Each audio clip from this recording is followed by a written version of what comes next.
So when Ava and I were deciding what recipes to put in our cookbook, at a certain point she insisted that we needed to include meatloaf. And my first reaction was, meatloaf? If you're anything like me, meatloaf is the kind of thing that maybe is sort of associated with pretty uninspired school cafeteria lunches. Yesterday's meatloaf is today's sloppy joes.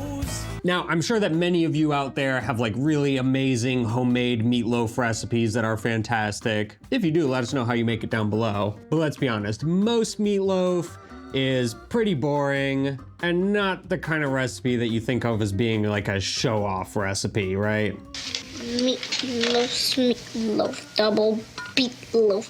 I hate meatloaf. Needless to say, I took some convincing, although not much. All Ava had to do was cook it for me. And I soon learned that Italian meatloaf is, well, it's a little bit extra. So today, Ava's going to share the basics of Italian meatloaf with you. And actually, it's funny because we actually opened up our own cookbook to remember the ingredients and all that. And we did what we do with every recipe we find now. We scanned it into our Resemi app. Resemi is today's video sponsor. It is the best way we've ever found to organize all of the recipes in your life. If you're like us, you gather recipes from a lot of different places. Maybe you find some online, maybe you find some in cookbooks, maybe your grandmother gives you one written on a card. Before we found Resemi, it was just sort of a chaos of, we had bookmarks on a computer, we had physical books we had to go to find for certain recipes. Then we had some that were just written on notes or in different notebooks. Now we have everything consolidated into one app. You can save recipes from almost anywhere. You can automatically import them from a website. You can scan them using the camera on your phone from a physical book. Or if you like to write your own recipes, you can just write it in, of course. You can organize your recipes into your own cookbooks. Maybe you have one for meat dishes and another one for dessert, etc. It also makes shopping a breeze. Say you know that you're gonna cook a particular dish for dinner. It'll automatically create a grocery list using the ingredients. We really think that Resemi is the best way to collect and organize all of the recipes that are important to you. Look for it in your nearest app store or click the link down in the description below to check it out. A big thank you to Resemi for sponsoring today's video. So today we are going to make Italian meatloaf. In Italy, we don't call it meatloaf, obviously. We call it polpettone, which means big polpetta. Now, what is polpetta? Polpetta is meatball. So this can give you a clue how we make this Italian meatloaf or polpettone. Basically, what we are going to do is the same things that we do when we make meatballs, which means we are going to use meat, ground meat. In this case, I'm going to use a mix between pork meat and beef meat. Now, if you don't want to use pork, you can use just beef. If you want to use beef, you can use just pork. If your name is Mama Rosa, you are going to use just pork. Or as me, you can make also this mix. Then we need eggs, we need fresh breadcrumbs, cheese, as much as you have at home, black pepper and salt.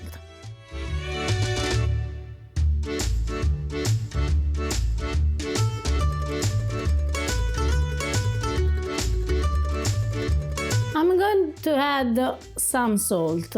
Now with the salt we have a problem because we are working with raw meat, which means that we can't taste the dough, the meatball dough, and see if it's good or not with the salt. So how we solve this problem? We solve this problem with adding a lot of cheese. And why we are going to add a lot of cheese? One, because it's good. The second thing is because the cheese makes the meatball softer.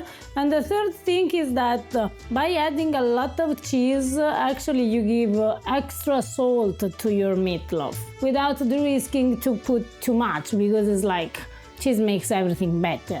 The worst thing that can possibly happen is your meatballs will taste more like delicious cheese. Which can be maybe upside. Eggs. Here I'm using a lot of meat, which means that I need eggs. The problem is that we don't really know how many eggs we need and also how many breadcrumbs we need. So we need just to feel the consistency to understand if it's right or wrong. Where if it's wrong means that is a little bit too eggy, so you are going to adjust adding a little bit more breadcrumb. If it's too hard because we added too much breadcrumb, we are going to add another egg. Last ingredient is the breadcrumb, but I'm going to use a fresh breadcrumb, which means a grated bread from yesterday. Not super dry and crunchy. No, because otherwise your meatloaf will be too hard. And now with your hands you start to mix.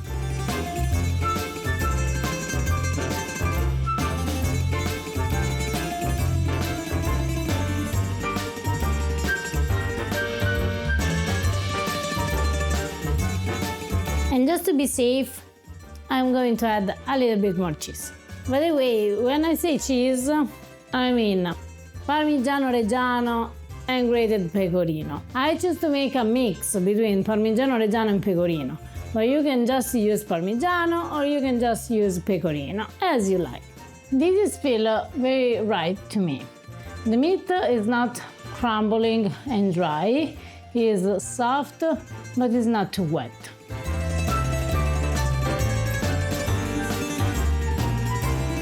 Now is the moment in which we need to give a shape to our meatloaf. I'm going to make 2 meatloaf, so I can show you 2 different ways of making it. The first thing that we need to do is to actually divide the meatloaf dough. What I'm going to do now is pressing it. And I know that maybe this can seem a little bit strange. I never had an American meatloaf, but Yeah, we don't do that with it normally. We just sort of pack it into something and then cook it. now we give it a shape. The good thing about most of the Italian meatloaf is that they are stuffed.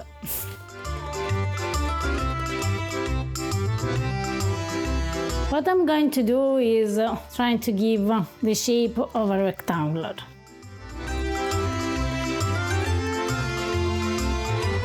With this one, I'm going to show you maybe the most classical Italian polpettone. And I'm going to stuff it with 3 very basic ingredients. This is what we call in Italian prosciutto cotto, which the translation in English should be ham. I'm just placing the slice of prosciutto cotto into my meatloaf polpettone dough.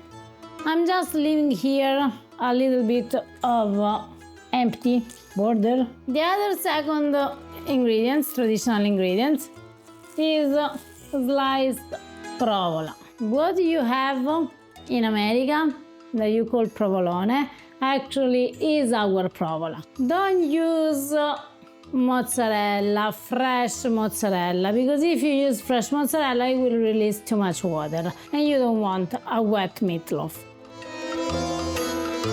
And last but not least, hard-boiled eggs. Eggs, they are a perfect stuffing for everything. Every Southern Italian baked pasta, stuffed rice, everything. It's got to have hard-boiled eggs in it. See, because also eggs makes everything better.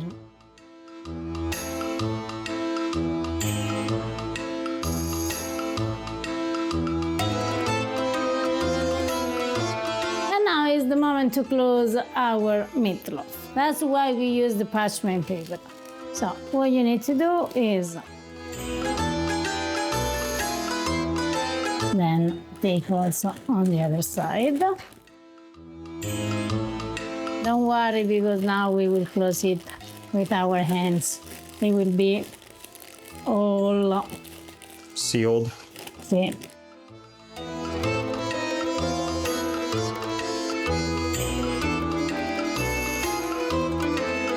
Be sure that all the stuffings, all the things, wonderful things that you put inside, they stay inside. Now it looks like meatloaf. Looks like a loaf of meat. Sì, it's a polpettone. So in order to be sure that your meatloaf is very well, how do you say?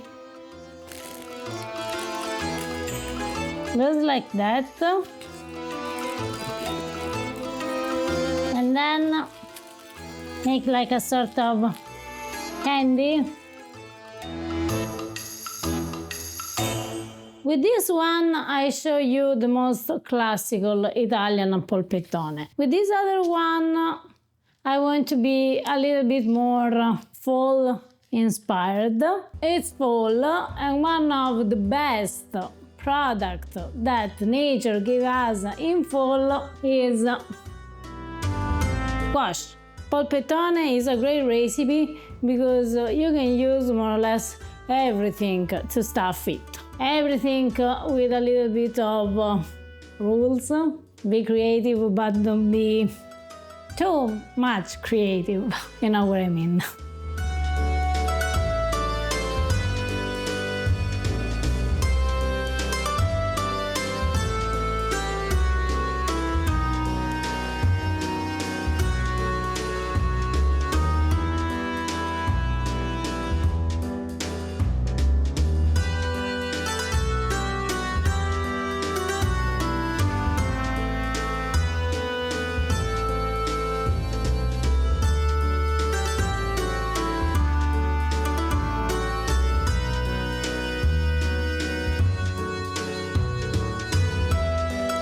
When you have a raw ingredient like squash, it's always better to cook it in advance just for a little bit before you actually use it to stuff your polpettone. In this case, I'm cooking the squash with a little bit of olive oil, a clove of garlic, rosemary, black pepper, and a little bit of cinnamon. We have the squash that right now is tender, but first I'm going to add some spicy salami because I'm in Calabria. And why not? The real reason is because you happen to have it in the fridge, and this is a good fridge cleaning recipe. That's what makes it great. Actually, yes. In this case, as a cheese, I'm going to use the smoked scamorza. Ooh. And the smell is... Yep.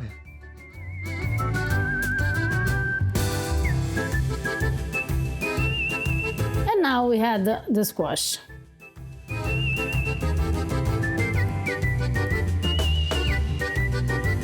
Like before, we need to close it.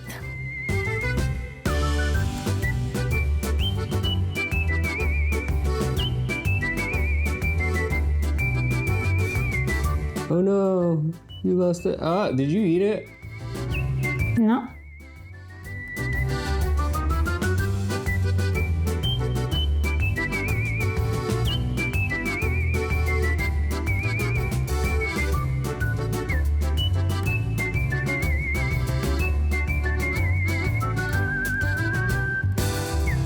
We bake our meatball with the parchment paper. Meatball. Well, it is a big meatball. We bake our meatloaf with the parchment paper on for about 30 minutes at 210 degrees Celsius. Then, after 30 minutes, we take out the parchment paper, we pour some olive oil, a little bit of white wine, and we keep baking them at the same temperature for about 20 minutes.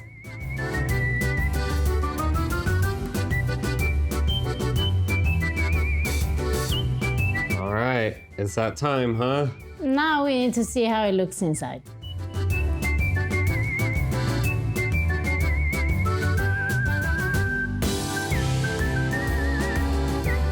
Yep, that's not your average meatloaf. I can't wait to try it.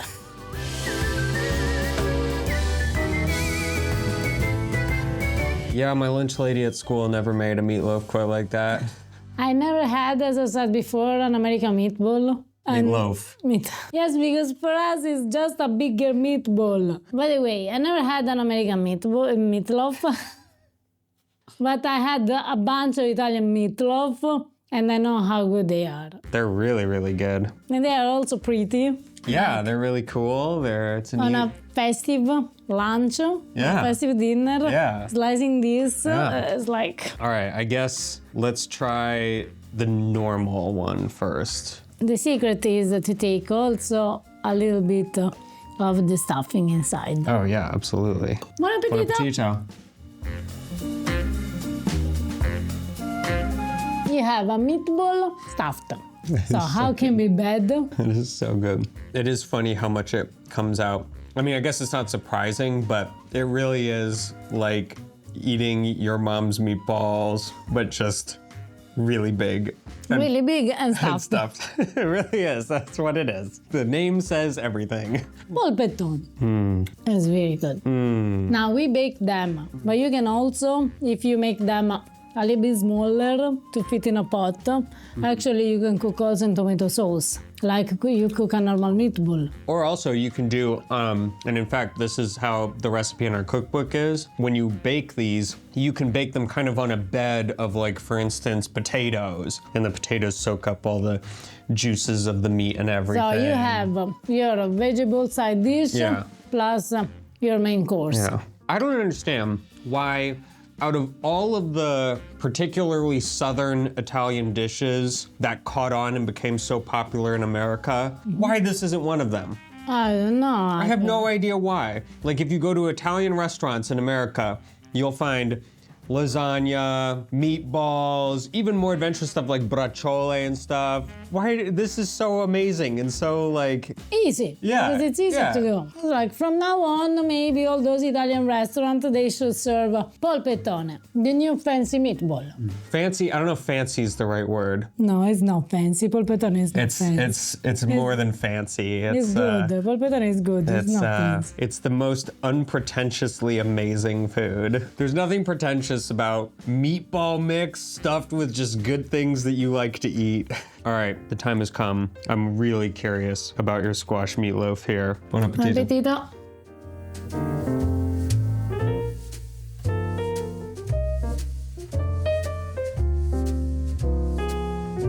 The first one is the classic one. It's good.